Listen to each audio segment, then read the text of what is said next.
ಹಾಲು ಕುಡ್ಕೊಂಡು ಹೋಗ್ತೀನಿ ಪರವಾಗಿಲ್ಲ, ಆದರೆ ನೀವು ನಿಮ್ಮ ಯಜಮಾನ್ರಿಗೆ ಹಾಲು ಬಿಸಿ ಮಾಡ್ಕೊಂಬನ್ನಿ ಅಂತ ಹೇಳಬಾರ್ದು. ಅಥವಾ ಮಲಗಿರುವಂಥ ಮಕ್ಕಳನ್ನು ಕೂಡ ಎಬ್ಬಿಸ್ಬಿಟ್ಟು ಹಾಲು ಬಿಸಿ ಮಾಡ್ಕೊಂಬನ್ನಿ ಅಂತ ಹೇಳಬಾರ್ದು. ನೀವೇ ಹೋಗಿ ಹಾಲು ಬಿಸಿ ಮಾಡ್ಕೊಂಬಂದರೆ ನಾನು ಕುಡಿತೀನಿ ಅಂತ ಹೇಳಿದರು. ಎಲ್ಲರಿಗೂ ನಮಸ್ಕಾರ. ಈ ಘಟನೆ ನಡೆದಿದ್ದು ಕೇರಳದ ತಿರುವನಂತಪುರದಲ್ಲಿ.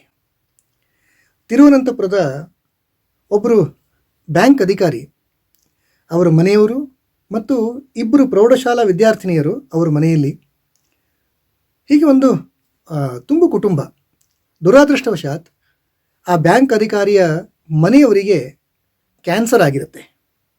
ಬ್ಯಾಂಕ್ ಅಧಿಕಾರಿ ಆಗಿದ್ದಂಥ ಅವರಿಗೆ ಕನ್ನಡ ಬರ್ತಾ ಇರಲಿಲ್ಲ, ಆದರೆ ಅವರು ಮನೆಯವರು ದಕ್ಷಿಣ ಕನ್ನಡ ಮೂಲದವರು. ಒಂದು ಸಾರಿ ಆ ಬ್ಯಾಂಕ್ ಅಧಿಕಾರಿಗೆ ಅಲ್ಲಿರುವಂಥ ಕಾರ್ಯಕರ್ತರು ಒಂದು ಸೂಚನೆಯನ್ನು ಕಳಿಸ್ಕೊಟ್ರು, ನಿಮ್ಮನ್ನು ಭೇಟಿ ಆಗೋದಕ್ಕೆ ಕರ್ನಾಟಕದಿಂದ ಒಬ್ಬರು ಬರ್ತಾರೆ ಅಂತ. ಬಹುಶಃ 7:30-8 ಗಂಟೆ ಹೊತ್ತಿಗೆ ಬರ್ತಾರೆ ಅಂತ ಹೇಳಿದ್ರೇನೋ. ಇವರು ಅವರು ಮನೆಗೆ ಹೋಗೋ ಹೊತ್ತಿಗೆ ತಡ ಆಯಿತು. ಸುಮಾರು ರಾತ್ರಿ 10-10:30 ಆಗಿಬಿಟ್ಟಿತ್ತು. ಅಷ್ಟೊತ್ತಿಗೆ ಆ ಬ್ಯಾಂಕ್ ಅಧಿಕಾರಿ ಇವರಿಗೆ ಕಾಯ್ತಾ ಇದ್ರು, ಮಕ್ಕಳಿಬ್ಬರು ಮಲ್ಕೊಂಡಿದ್ರು, ಸಮಯ ಆಗಿದೆ ಅನ್ನೋ ಕಾರಣಕ್ಕೆ. ಅದೇ ರೀತಿಯಲ್ಲಿ ಅವರ ಮನೆಯವರು, ಯಾರಿಗೆ ಕ್ಯಾನ್ಸರ್ ಆಗಿತ್ತು, ಅವರು ಕೂಡ ವಿಶ್ರಾಂತಿ ತಗೋತಾ ಇದ್ರು. ಹೋಗಿರುವಂಥ ಕರ್ನಾಟಕದ ಈ ಮಹನೀಯರು ಅವ್ರ ಮನೆಗೆ ಹೋದರು, ಮಾತಾಡಿದರು. ಒಂದು 3-4-5 ನಿಮಿಷ ಮಾತಾಡ್ತಾ ಇದ್ರು. ಆನಂತರ ಇವತ್ತು ಈಗಾಗಲೇ ಸಮಯ ಆಗಿದೆ, ನಾನು ಇನ್ನೊಂದು ಸಾರಿ ಬರ್ತೀನಿ ಅಂತ ಹೇಳಿ ಮನೆಯಿಂದ ಹೊರಡೋದಕ್ಕೆ ಸಿದ್ಧರಾದರು. ಅವರು ಹೊರಟು ಬರ್ತಾ ಇರುವಾಗ ಅವರು ಮನೆಯವರು ಹಾಸಿಗೆಯಿಂದ ಮಲ್ಕೊಂಡಂಥವರು ಸ್ವಲ್ಪ ಹಾಲಾದರೂ ಕುಡ್ಕೊಂಡು ಹೋಗಿ ಅಂತ ಹೇಳಿದರು. ಎಷ್ಟಂದ್ರೂ ಕರ್ನಾಟಕದವ್ರು ತಾನೆ, ಬಹುಶಃ ಆ ಒಂದು ಭಾವ ಅವರಿಗೆ ಬಂದಿರಬೇಕು. ಸ್ವಲ್ಪ ಹಾಲಾದರೂ ಕುಡ್ಕೊಂಡು ಹೋಗಿ ಅಂತ ಹೇಳಿದರು.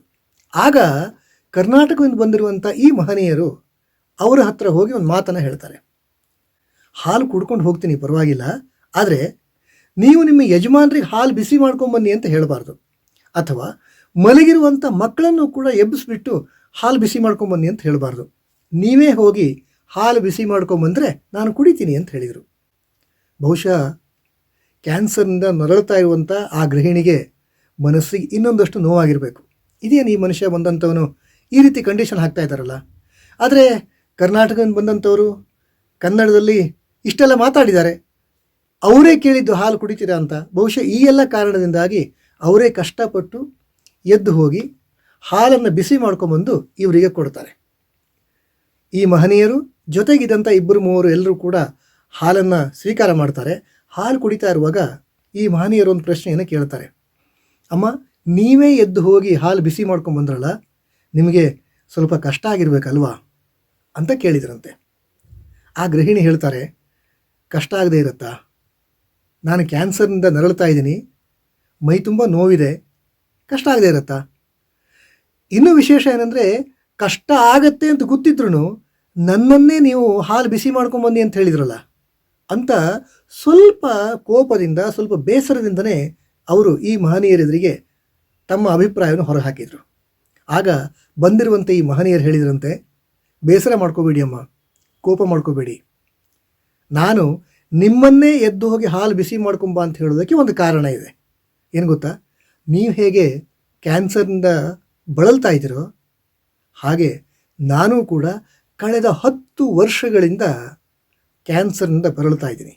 ಅಷ್ಟೇ ಅಲ್ಲ, ರಾಜ್ಯಾದ್ಯಂತ ದಕ್ಷಿಣ ಭಾರತದ 3-4 ರಾಜ್ಯಗಳಲ್ಲಿ ನಾನು ರಾಷ್ಟ್ರೀಯ ಸ್ವಯಂ ಸೇವಕ ಸಂಘದ ಕೆಲಸಕ್ಕೋಸ್ಕರ ಓಡಾಡ್ತಾ ಇದ್ದೀನಿ ಅಂತ ಹೇಳಿದ್ರಂತೆ. ಆ ಗೃಹಿಣಿಗೆ ಶಾಕ್ ಆಯಿತು. ಅರೆ, ಕ್ಯಾನ್ಸರ್ ಆದಂಥ ವ್ಯಕ್ತಿ 10 ವರ್ಷಗಳಿಂದ ದಕ್ಷಿಣ ಭಾರತದಾದ್ಯಂತ ಓಡಾಡ್ತಾ ಇದ್ದಾರಾ? ಹೇಗೆ ಸಾಧ್ಯ ಆಯಿತು ಅಂತ. ಆಗ ಈ ಮಹನೀಯರು ಹೇಳ್ತಾರೆ, ನೋಡಿ ಅಮ್ಮ, ಕ್ಯಾನ್ಸರ್ ಕಾಯಿಲೆ ಗುಣಪಡಿಸ್ಲಿಕ್ಕೆ ಆಗಲ್ಲ ಅನ್ನೋದು ಸತ್ಯ, ಆ ದಿನಗಳಲ್ಲಿ ಹಾಗಿತ್ತು. ಆದರೆ ಮಾನಸಿಕವಾಗಿ ಕುಗ್ಗಿ ಹೋಗಬಾರ್ದಲ್ಲ. ಅದಕ್ಕಾಗಿ ನಾನು 10 ವರ್ಷಗಳಿಂದ ಏನೇನು ಪ್ರಯತ್ನ ಮಾಡ್ತಾ ಇದ್ದೀನಿ, ಯಾವ ರೀತಿ ಎಚ್ಚರಿಕೆಯನ್ನು ತಗೋಬೇಕು, ಯಾವ ರೀತಿ ಸತರ್ಕರಾಗಿರಬೇಕು ಇತ್ಯಾದಿಗಳೆಲ್ಲವನ್ನು ಕೂಡ ಈ ಮಹನೀಯರು ಆ ಗೃಹಿಣಿಗೆ ವಿವರಿಸ್ತಾರೆ. ಸುಮಾರು 1/2-3 ಗಂಟೆಗಳ ಕಾಲ ಈ ಚರ್ಚೆ ಮುಂದುವರಿಯುತ್ತೆ. ಹೊರಟು ಬರೋ ಹೊತ್ತಿಗೆ ಆ ಗೃಹಿಣಿ ಗದ್ಗದಿ ಥರ ಹೇಳ್ತಾರೆ, ನಾನು ಇಲ್ಲಿ ತನಕ ಸಿಂಪತಿಯನ್ನು ಮಾತ್ರ ಕೇಳಿದ್ದೆ, ಆದರೆ ಇಂತಹ ಸ್ಥಿತಿಯಲ್ಲೂ ಕೂಡ ಹೇಗೆ ಚೆನ್ನಾಗಿ ಜೀವನ ಮಾಡಬೇಕು ಅನ್ನೋದನ್ನು ನಾನು ಅರ್ಥ ಮಾಡಿಕೊಂಡೇ ಇರಲಿಲ್ಲ ಅಂತ ಹೇಳಿದ್ರಂತೆ. ಬಂದಿರುವಂಥ ಮಹನೀಯರ ಕಾಲ್ಮುಟ್ಟು ನಮಸ್ಕಾರ ಮಾಡಿದರು. ಆ ಮಹನೀಯರು ಯಾರು ಗೊತ್ತಾ? ಅವರೇ ಕೃಷ್ಣಪ್ಪನವರು. ಸಂಘದ ಪ್ರಚಾರಕರು.